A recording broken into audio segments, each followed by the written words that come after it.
안녕하세요, 여러분. 설 잘 보내셨나요? 네, 좋은 점도 있고 나쁜 점도 있었을 거예요. 특별히 우리나라는 유교 문화권 안에 있기 때문에 지사 문제 때문에 갈등이 있고 핍박도 받고 마음도 아프셨을 거예요. 참 감사하게도 저는 그런 문제가 없지만 생각해보면 참 쉽지 않을 것 같습니다. 그래도 우리가 굽히지 않아야 될 것은 굽히면서 또 지혜롭게 너무 극한 상황으로 몰지 않으면서 은혜를 구하면서 살아야 하는 것 같습니다. 뭐 재산 문제뿐만 아니라 우리가 세상에 살아가는 모든 문제가 그런 것 같아요. 항상 하나님은 그 기로에서 우리에게 신앙 고백을 하게 하시고 또 선택하게 하시는데요. 지혜롭게 풀어가는 것이 진짜 성숙한 크리스찬이 아닌가 하는 그런 생각을 했습니다. 자, 오늘 본문에도 그런 갈등이 있습니다. 자, 1장에서부터 6장까지는 서론이라고 볼 수 있어요. 오늘부터 시작하는 7장은 이제 본론에 가까운데요. 특별히 첫 번째 장은 성전 설교입니다. 성전이라는 것은 하나님이 거하시는 전이잖아요. 그 앞에서 이런 메시지를 전한다는 것 자체가 엄청난 사건이었을 것입니다. 우리는 이 메시지를 이해하기 위해서 전체적인 무드, 시대적 상황을 좀 알아야 합니다. 종교 지도자들은 평안의 메시지를 전했고 예레미야는 심판의 메시지를 전했습니다. 종교 지도자들이 평안의 메시지를 전할 때에는 그냥 막무가내는 아니었습니다. 그들 나름의 어떤 근거가 있었고 논리가 있었습니다. 첫 번째는 다윗 언약이었습니다. 하나님께서 다윗의 왕위를 영원케 하겠다는 그 약속을 붙들고 다윗 왕조가 영원하니까 그들이 통치하는 이스라엘도 영원할 것이라는 어떤 근거입니다. 두 번째는 시온 불가침설인데요. 성전은 하나님이 거하시는 전이잖아요. 그러니까 누구도 그 성전을 무너뜨릴 수 없다는 그런 논리입니다. 얼핏 들으면 언약을 붙든 엄청난 신앙 고백 같아요. 그런데요, 그들은 언약은 주장하면서 그들의 삶에는 하나님이 전혀 없었습니다. 그것이 문제인 건가요? 이 논리도 설득력이 있고 일단 평안하다고 하니까 백성들도 그 평안의 메시지에 귀가 솔깃합니다. 그래도 든든히 믿는 구석이 있는 건 거예요. 자, 평안의 메시지에도 근거가 있는 것 같이 예레미야의 심판의 메시지에도 근거가 있습니다. 자, 그 근거를 오늘 실장에서 보도록 하겠습니다. 1절 여호와께로부터 예레미야에게 말씀이 임하니라 이르시되 너는 여호와의 집 문에 서서 이 말을 선포하여 이르기를 여호와께 예배하러 이 문으로 들어가는 유다 사람들아 여호와의 말씀을 들으라. 네, 지금 이 시대는 여호야김 때라고 추정을 하고 있는데요. 아무 때나 말씀을 전한 건 아니었고 큰 절기 중에 하나라고 추정합니다. 그래서 절기가 되면 전국에서 또 해외에서 이제 몰려오잖아요. 그러니까 사람이 많은 그때를 중심으로 성전에는 여러 문이 있었지만 제일 많이 통과하는 어떤 문 앞에서 이 메시지를 전하는 겁니다.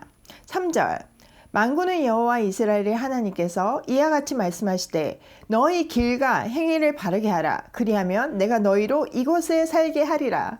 그들이 지금 이 성전으로 오는 이유는 하나님이 그들의 인생을 책임져 줄 것이다. 이런 생각으로 오는 건 거잖아요. 근데 그들에게 가르치는 건 거예요. 니네 그렇게 원하는 하나님 안에서 평안을 누리고 싶다면 너희 길과 행위가 바로 되어야 된다. 이렇게 얘기하는 거죠. 자, 4절 너희는 이것이 여호와의 성전이라 여호와의 성전이라 여호와의 성전이라 하는 거짓말을 믿지 말라. 그러면서 그들이 여호와의 성전을 찾는 저희를 딱 전곡을 치릅니다. 위에서 말한 것 같이 그 거짓 평안의 메시지를 붙들고 언약의 말씀만 붙들고 마치 주문을 외듯이 마치 뭐 신비한 곳에 오면 뭔가 신비한 체험을 하고 제가 사라지는 듯한 그 정도 생각으로 지금 성전을 찾아오고 있다. 이렇게 얘기하는 건 거죠. 그게 아니라는 겁니다. 성전은 그런 신비한 곳이 아니라 하나님이 우리랑 관계하시고 우리랑 사랑하기를 원하시는 그런 곳이라는 겁니다. 5절 너희가 만일 길과 행위를 참으로 바르게 하여 이웃 사이에 정의를 행하며 이방인과 고아와 가부를 압제하지 아니하며 무죄한 자의 피를 이곳에서 흘리지 아니하며 다른 신들 뒤를 따라 화를 자초하지 아니하면 내가 너희를 이곳에서 살게 하리니 곧 너희 조상에게 영원 무궁토록 준 땅이니라. 네. 니네가 뭐 입으로 여호와의 성전 막 이렇게 한다고 여호와의 성전 안에서 너희가 하나님 품에 거할 수 있는 게 아니라 5절 6절 정의를 행하고 가부를 돌보고 이웃을 사랑하고 우상을 숭배하지 말고 하나님의 뜻대로 살 때 그들은 영원 무궁토록 하나님의 언약 위에서 이곳에서 살게 된다는 겁니다. 그러면서 그들의 실상을 고발하고 있습니다. 8절 보라 너희가 무익한 거짓말을 의존하는도다. 9절 너희가 도둑질하여 살인하며 간음하며 거짓 맹세하여 바알에게 분향하며 너희가 알지 못하는 다른 신들을 따르면서 10절 내 이름으로 일컬음을 받는 이 집에 들어와서 내 앞에 서서 말하기를 우리가 구원을 얻었나이다 하느냐. 이는 모든 가증한 일을 행하려 함이로다. 네, 그들의 실상을 십계명 즉 하나님의 율법, 하나님의 말씀을 다 어기는 삶을 산다는 겁니다. 그러면서 삶은 살지 않으면서 10절에 하나님의 성전에 와가지고 우리는 구원을 얻었습니다. 이렇게 우긴다고 구원을 받을 수 있는 게 아니라는 겁니다. 그들이 이렇게 주장을 하는 데는 또 하나의 근거가 있습니다. 재물을 갖고 왔거든요.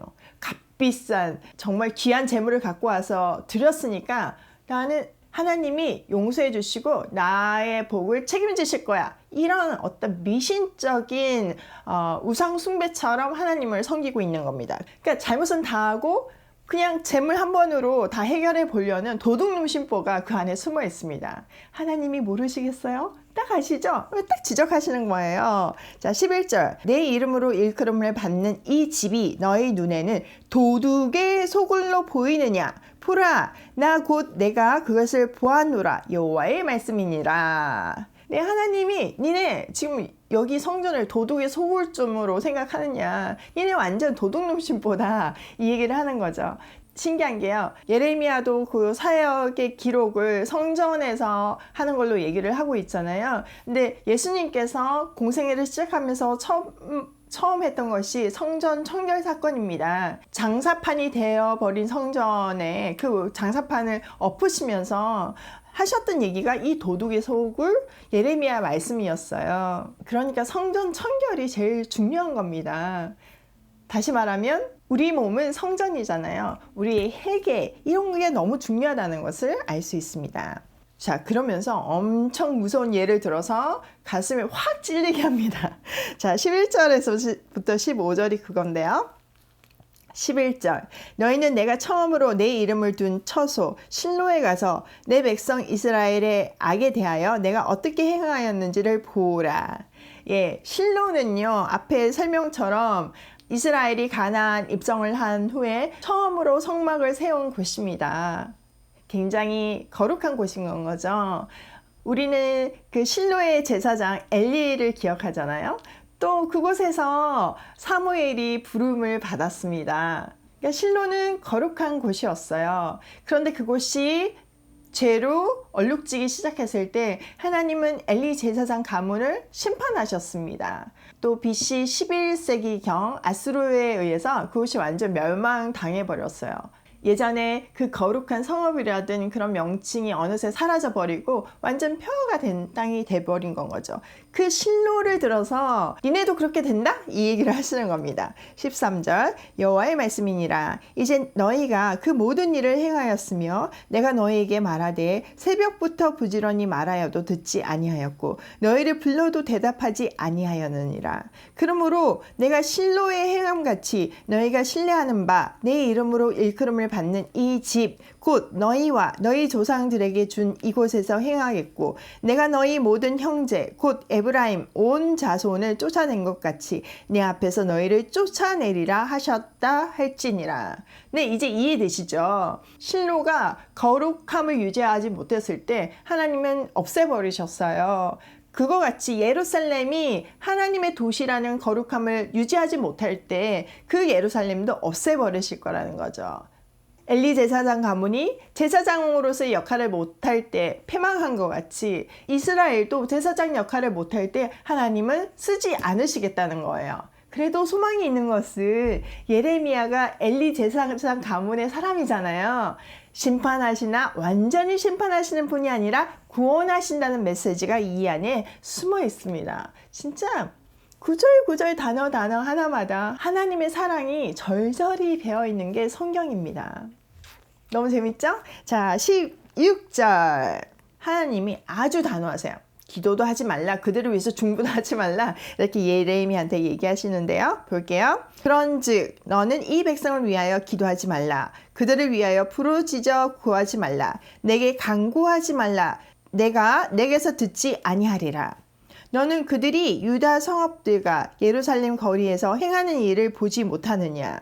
네, 하나님께서 예레미야에게 그 패역한 백성을 위해서 중보도 하지 말라 이 얘기를 하면서 지금 유다 백성들이 하고 있는 일을 한번 봐라 이 얘기를 하는 거죠. 그들이 하는 걸 보면 내가 해줄 수가 없다 이 얘기인 거죠. 18절 그들이 하고 있는 일입니다. 자식들은 나무를 줍고 아버지들은 불을 피우며 부녀들은 가루를 반죽하여 하늘의 여왕을 위하여 과자를 만들며 그들이 또 다른 신들에게 전제를 부음으로 나의 노를 일으키느니라. 온 가족이 합심해서 어린 나이부터 어른까지 다 합심하여서 하늘의 여왕 다른 신들에게 이렇게 예배를 드리니 내가 노하지 않을 수 없다 이 얘기인 거죠. 19절 여호와의 말씀이니라. 그들이 나를 경노하게 함이냐 자기 얼굴에 부끄러움을 자취함이 아니냐. 그러므로 여호와께서 이와 같이 말씀하시니라. 보라 나의 진노와 분노를 이곳과 사람과 짐승과 들나무와 땅의 소산에 부으리니 불같이 살라지고 꺼지지 아니하리라 하시니라. 그들이 그렇게 뻔뻔스럽게 이방신을 숭배하다가도 또 저희가 되면 하나님께도 숭배하고 막 이런 삶을 살았다는 건 거죠. 근데 낯이 너무 두꺼워서 부끄러운 줄도 모른다는 겁니다. 하나님께서 그런 그들이 살고 있는 모든 땅과 소유하고 있는 짐승들까지 다 멸망하게 하실 거라는 거죠. 우리는 아담 사건으로부터 알 수 있듯이 사람에게 벌이 가해지면 그 땅도 같이 황폐해지잖아요. 같이 벌을 받잖아요. 그래서 로마서에서 보면 두 번째 아담이 올 때 자연계가 회복될 것을 얘기하고 있잖아요. 이제 이게 그 맥락인 겁니다. 21절 만군의 여호와 이스라엘의 하나님께서 이와 같이 말씀하시되 너희 희생 제물과 번제물의 고기를 아울러 먹으라. 이 얘기가 뭐냐면은 이방도 섬기다가 하나님께도 오잖아요. 와가지고 또 막 정성껏 예물을 갖고 오고 번제물을 갖고 와가지고 막 거룩한 척하면서 하나님 이거 받으시고 이거 기한 얼마짜리인 거 아시죠? 이거 얼마나 귀한 거 아시죠? 내 형편에 이거가 얼마나 마음 다 쓴 거 아시죠? 이러면서 이거 받으시고 다 용서해 주세요. 이거 받으시고 복 주세요. 이거 예배 아니라는 겁니다. 그러면서 원래 번제물은 하나님께만 올려드릴 수 있어요. 제사장들도 먹으면 안 되는 거거든요. 제사에 따라서 다 같이 화목제 같은 거는 다 나눠 먹잖아요. 근데 이거는 하나님께만 드려야 되는 건데 그것마저도 다 필요 없다. 그건 예배 아니니까 니네 다 먹어. 내가 허락해 줄게. 다 먹어. 이렇게 하는 겁니다. 아 진짜 너무 재밌어요. 22절 사실은 내가 너희 조상들을 애굽 땅에서 인도하여 낸 날에 번제나 희생제에 대하여 말하지 아니하며 명령하지 아니하고 오직 내가 이것을 그들에게 명령하여 이르기를 너희는 내 목소리를 들으라. 그리하면 나는 너희 하나님이 되겠고 너희는 내 백성이 되리라. 너희는 내가 명령한 모든 길로 걸어가라. 그리하면 복을 받으리라 하였으나. 네, 하나님께서 출애굽 때부터 예식을 중요하게 생각한 게 아니라는 건 거죠. 제일 중요한 예배는 뭐라고요? 예, 하나님의 말씀에 순종하는 거였습니다. 너희는 내 목소리를 들으라. 그리하면 내가 너희의 하나님이 되고 너희는 내 백성이 될 것이다. 이거잖아요. 우주 만물을 창조하시고 소유하신 분의 자녀가 되는데 내가 뭐 지금 보석이 뭐가 필요하겠어요? 다 가졌는데. 그쵸? 예, 그 얘기인 건 거예요. 자, 그러나 24절 그들이 순종하지 아니하며 귀를 기울이지도 아니하고 자신들의 악한 마음에 깨와 완악한 대로 행하여 그 등을 내게로 돌리고 그 얼굴을 향하지 아니하였으면 그들은 그때부터 지금까지 계속 반역했다는 거예요. 하나님이 그런 언약 가운데서 기쁜 소식을 전해도 그들은 항상 등을 돌리고 하나님의 뜻을 순종하지 않았다는 거죠. 25절 너희 조상들이 애굽 땅에서 나온 날부터 오늘까지 내가 내 종 선지자들을 너희에게 보내되 끊임없이 보냈으며 네, 애굽에서부터 지금까지 하나님은 하나님의 메시지를 전하는 하나님의 선지자를 끊임없이 보냈다는 거예요. 계속 말씀하셨다는 겁니다. 그런데도 그들은 돌이키지 않았다는 거죠. 26절 너희가 나에게 순종하지 아니하며 귀를 기울이지 아니하고 목을 굳게 하여 너희 조상들보다 악을 더 행하였느니라. 이내는 심지어 조상들보다 더 심하게 악을 행한다 이러시죠. 27절 내가 그들에게 이 모든 말을 할지라도 그들이 너에게 순종하지 아니할 것이요 내가 그들을 불러도 그들이 내게 대답하지 아니하리니 너는 그들에게 말하기를 너희는 너희 하나님 여호와의 목소리를 순종하지 아니하며 교훈을 받지 아니하는 민족이라 진실이 없어져 너희 입에서 끊어졌다 할지니라. 네, 그들은 아무리 메시지를 전해도 순종하지도 않고 듣지도 않고 마음을 돌이키지도 않잖아요. 그러니까 너희의 입에서 진리가 끊어졌다 이렇게 얘기해줘라 말씀하시는 겁니다. 자, 29절 너희 머리털을 베어버리고 벗은 산 위에서 통곡할지어다. 여호와께서 그 노하신 바 이 세대를 끊어버리셨음이니라. 니네 지금 우리는 택한 백성이야 이러면서 막 예루살렘 성전에 예배하러 올 때가 아니라는 거예요. 니네 지금 머리털 베어버리고 민둥산에 가서 옷을 찢고 회개해라 이 얘기인 건 거죠. 왜냐하면은 이 세대를 끊어버릴 거다 이렇게 얘기하시는 겁니다. 완전 무서운 얘기잖아요. 사실 앞에서부터 대대로 얘기하면서 니네는 그때부터 지금까지 듣지 않았다 이렇게 얘기하실 때는 니네는 이제 앞으로 내가 포기할 거야 이렇게 결론이 맺어져야 될 것 같은데 뭐라고 그래요? 네, 이 세대만 끊어버리겠대요. 진짜 70년 동안 보로 잡혀갔다가 다시 돌아왔잖아요. 여기서 하나님의 긍휼을 또 느낄 수 있는 거예요. 우리가 노아의 홍수 때에 에녹이 무드셀라라는 아들을 낳잖아요. 그 뜻이 죽음이 오리라 이런 뜻이잖아요. 그래서 무드셀라가 죽을 때 심판이 올 것이라는 것을 알고 있었습니다. 하나님이 그렇게 말씀하셨기 때문에 무드셀라를 못 죽이는 거예요. 그래서 언제까지 살았어요? 969살까지 성경에 기록된 가장 오래 산 사람입니다. 그러니까 하나님의 오래 참으심이 그때부터 지금까지 계속 있는 거예요. 그 오래 참으심의 근거는 사랑이라는 겁니다. 우리는 그 하나님의 속마음을 읽을 줄 알아야 되는 건 거예요. 자, 30절 볼게요. 여호와께서 말씀하시되 유다 자손이 나의 눈앞에 악을 행하여 내 이름으로 일컬음을 받는 집에 가정한 것을 두어 집을 더럽혔으며 흰놈의 아들 골짜기에 도배 사당을 건축하고 그들의 자녀들을 불에 살랐나니 내가 명령하지 아니하였고 내 마음에 생각하지도 아니한 일이니라. 네, 그들이 얼마나 가증한 일을 했냐면은 자, 이스라엘에는요 몰렉에게 사람을 바치는 그런 악한 풍습이 들어왔습니다. 그래서 흰놈의 아들 골짜기에 도배 사당을 아예 세워놓고 그곳에서 계속 인간 번제 자기에게 가장 귀한 아이를 신에게 바침으로 그 신이 내가 원하는 것을 해주기를 바라는 그런 제사 방법이 행해지고 있었다는 겁니다.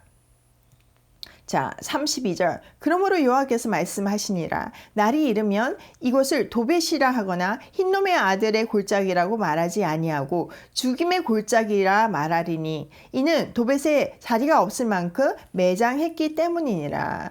네, 하나님께서 그 일을 너무 가증하게 보신다는 겁니다. 그래서 이제는 니네가 인간 번제를 드리지 않아도 내가 너의 시체로 이곳을 가득 메울 것이라는 겁니다.